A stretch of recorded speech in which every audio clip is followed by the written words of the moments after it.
The average person, thinks their house is an asset. So about 25 years ago, I was almost hung out to dry as a heretic for saying your house is not an asset, savers are losers, and the rich don't work for money. Checkout shares of Zillow plunging to a 16-month low today after the company officially said it was exiting its home flipping business. Well, Zillow forgot the first rule of betting. The house always wins. The real estate company wasn't content with just listing prices. It wanted in on the action. So it bought up homes all over the country and used its algorithm to determine how much to sell them for. But Zillow's math was off, and now its iBuying division is kaput. The collapse of one of Central Florida's biggest home buyers is sending shockwaves through the market. Zillow will be putting hundreds of homes for sale after it faced accusations that it put a chokehold on home prices. Homes are going back on the market, and workers are being let go. Zillow became big because it made selling your home easy. It's called iBuying, and hundreds of Orlando families clicked a button and got an instant cash offer. This is just a few of the examples. Those cash offers above the value of those homes. Now, this past year, the company used an algorithm to sell the home for profit, but the algorithm failed. Real estate is a very important asset class. So a lot of people think, well, I have stocks, I have bonds, I have mutual funds, but they're just assets. But real estate is, to me, the single most important asset class to study, especially today, since I just was watching CNBC, Bubble Vision. And they finally acknowledged that Zillow has a 7,000 property problem because they flip property. And naturally, I tax, and I don't flip property. I hold property forever. I collect rent forever, and I pay no taxes. So if you like paying taxes, then, don't invest in real estate. If you like paying taxes, have a 401k, biggest rip-off I've ever seen. But so that's why real estate as an asset class in the macro picture globally is the single most important subject, but also the most complex. And the reason it's complex is if you buy, let's say, Tesla at $1,000 or something, you buy Tesla at $1,000 and it starts to crash, you can get out tonight. But you buy a piece of real estate, you can't get out. So in financial literacy, which most school teachers have no idea what that means, the word is called liquidity. And the reason real estate needs to be studied more than any other subject, other than entrepreneurship, is liquidity. You start a business, you can't get out if you make a mistake.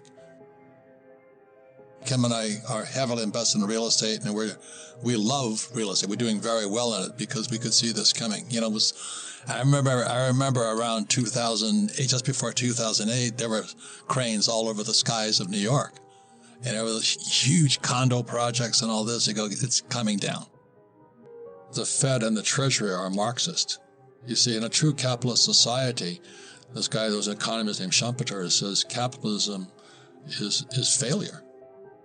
The capitalist is supposed to wipe out the inefficient.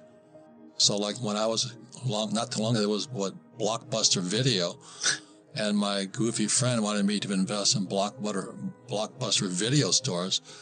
And thank God I didn't. But what happened is when these banks loan money to idiots, instead of letting them crash so that real investors could go back in and clean it up, it was too big to fail.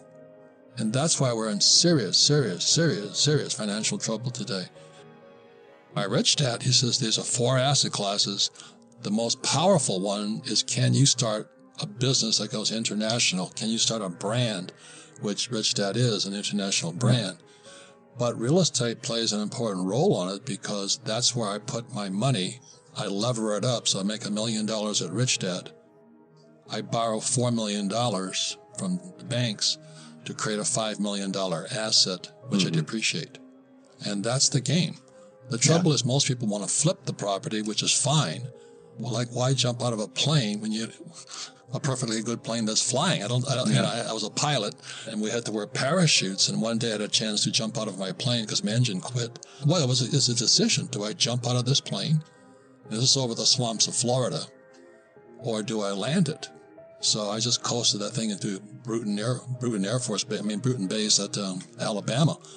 But why would you jump out of a plane intentionally? You have a good piece of real estate. Hang on to it for forever. That's my philosophy, okay? Before we continue, help us clicking that YouTube like button and subscribe now to our channel. This shows the algorithm that you valued this information. And it helps us spread that message. Sharing is caring. And now, let's continue. Do you want to know one thing about crypto? I made over 3000% in profit in a few weeks. Fact is, the traditional financial system, the traditional money system makes you poor, not rich. If you want to earn $500,000, $1 million, you have to wait until you're 50, 60, 70 in the traditional financial system, and you probably will still be broke. And you will be old. This is not a sexy combination, as you can imagine. But the question is, how can you start in crypto and make these profits? Where to invest? Where to start? My name is Gunnar and I'm from Germany, as you can hear, and things are a little bit different in Germany. More about that later on. Fact is, there are lots of different cryptocurrencies. It's a gigantic universe where beginners and professionals get easily lost. But there is light at the end of the tunnel. There are 7 key steps you need to follow to become successful in this market. You have to know them, and if you fail one of them, it's literally impossible to succeed in this market. Just an example, one of the key points is your exchange, and one of the biggest are, for example, Binance and Coinbase. These are trusted and well-established exchanges, but, and this is a big but, you won't find the super profitable coins on those exchanges. The unknown super profitable coins that get gigantic profits are not traded on those kind of exchanges. They are traded on much smaller insider platforms that are barely known. And I can tell you what those super secret exchanges are and why they are so profitable. And another super important thing are the right information sources. The point is, the internet is gigantic. There are hundreds and hundreds of YouTube channels, blogs, pages, and much more. And there are also market makers and influencers. For example, Elon Musk, he is not a crypto guy, but the moment he recommended Dogecoin, it went through the roof, to the moon, so to say. But why did he recommend it? Where did he hear it from? He didn't hear it from newspapers. And believe me, he is listening to someone. But you have to know who, and you have to react before he is reacting. This is really, really important. And these are only 2 of the 7 steps you have to follow in order to be successful in crypto. And if you want to know all of these steps in much more detail, and if you want to have a comprehensive checklist, here's what you should do. There is a link below this video. Click on this link and you will get the opportunity to subscribe to my channel. Click on the link and you will see a video where I explain the next steps. So see you soon. Click on the link now. I'll see you there.